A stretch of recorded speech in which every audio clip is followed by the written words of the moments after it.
दोस्तों, आप सभी का स्वागत है हमारे चैनल रिलैक्सिंग सक्सेस पर। दोस्तों, क्या आप जानते हैं rich dad and poor dad की वो 5 बातें? अगर आप नहीं जानते तो बने रहिए वीडियो के अंत तक। नंबर 1, चुनौतियों से दूर नहीं भागना चाहिए।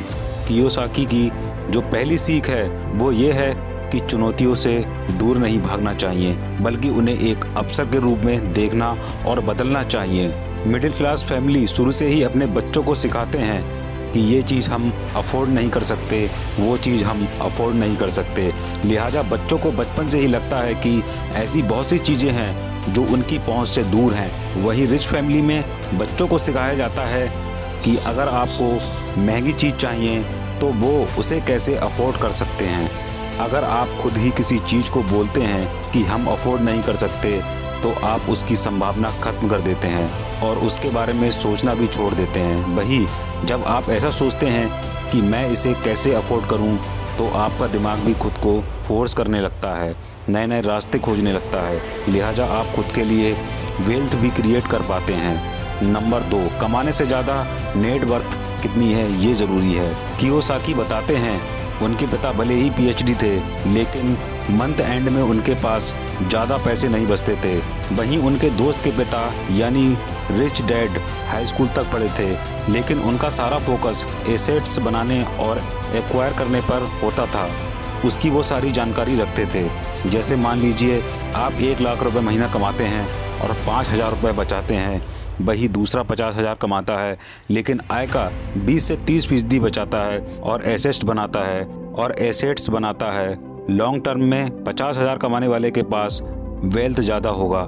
मतलब कमाने इतना ही ज़रूरी है, बचत और उस बचत से वेल्थ क्रिएट करना। नंबर 3, रिस्क लेना ज़रूरी है। मिडिल क्लास फैमिली में बच्चों को रिस्क लेने से हमेशा हतोत्साहित किया जाता है। अगर बात पैसे की है तब तो बोला जाता है बिल्कुल रिस्क ना लें।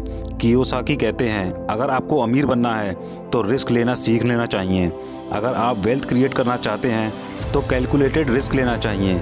धीरे धीरे आप रिस्क मैनेजमेंट सीख जाते हैं। मिडिल क्लास फैमिली में नुकसान झेलने की क्षमता कम होती है, जबकि अमीर लोग घाटा भी झेल लेते हैं। अमीर लोग रिस्क लेकर गलतियां करते हैं और सीख लेते हैं, फिर उन गलतियों को दोहराते नहीं हैं। कियोसाकी कहते हैं हमें पर्सनल फाइनेंस के बारे में कम से कम 4 बेसिक बातें पता होनी चाहिए।